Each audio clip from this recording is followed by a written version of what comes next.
During the 506th day of the war in Ukraine, the fighting was reported taking place in these areas.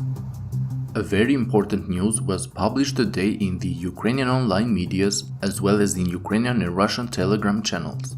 The representative of the National Guard of Ukraine, Mykola Ushalovich, said in an official statement that the armed forces of Ukraine are conducting active reconnaissance and fire destruction in the entire depth of the enemy defenses in order to prepare the areas and lines for offensive operations. According to Ukrainian and Russian channels, this statement warns of the beginning of a real offensive of the Ukrainian army across the DNIPRO River. Russian sources think that the two most likely areas for the start of this offensive would be Oleshki and Novokakova, since the presence of the Ukrainian troops in these areas has increased during the past week. Other Russian sources think that this news is likely published by the Ukrainian command with the aim of diverting the attention of the Russian armed forces from the Zaporizhzhia front. Staying with the news about Zaporizhzhia front, in the direction of Robotyne, fierce fighting continues northeast of the village.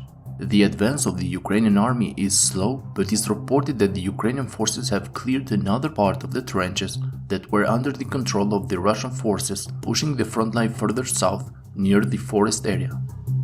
In this area, marked in yellow, is where the fiercest fighting is taking place, and for the moment, neither side has a solid control over it. In Bakhmut front, Ukrainian and Russian forces continue to fight on the Berkivka-Yahidne line.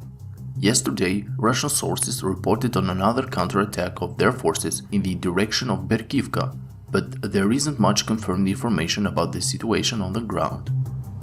Most likely, the entire front line south of Berkivka and west of Yahidne continues to remain a no man's land because both sides have been exchanging attacks in this area for several days. In the southern part of the front, it seems that the Ukrainian forces have regained their advantage.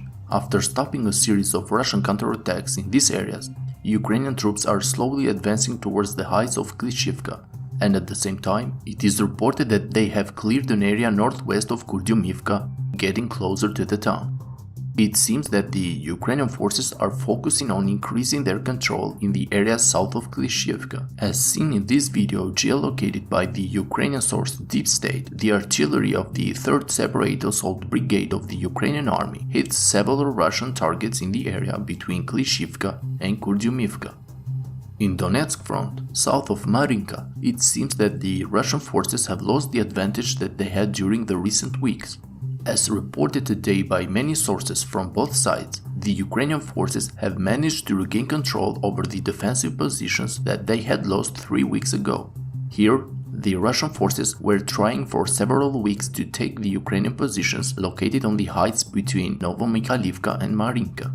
After resisting the first waves of the Russian attacks, the Ukrainian troops have recently launched a counterattack, pushing back the Russian forces and retaking these key defensive positions. On the other hand, Russian sources claim that without a coordinated attack on Pobieda and Novoselivske, it is impossible for their forces to penetrate the Ukrainian defensive positions. According to them, Kadyrov's Chechen units were withdrawn yesterday from this part of the front after they had failed to create a major threat to the Ukrainians. As a result, the situation in the area south of Marinka is expected to calm down in the coming days. As for the Svatove front, the situation in Novoselivske remains unclear. Most of the reliable sources from both sides reported about heavy battles that are taking place inside the village, and that for the moment, neither army has a full control over it. What has been confirmed so far is the advance of the Russian forces in the area south of Novoselivske, while for now we can say that the village itself remains a grey area. Further south, in the direction of Kremina front, Ukrainian sources reported about a small advance of the Russian forces inside the forests northeast of Serebryanka. That's all for today's video. Please don't forget to help the channel grow by liking the video and subscribing, and also for those who want to support the channel, you can visit my Patreon page. Thank you.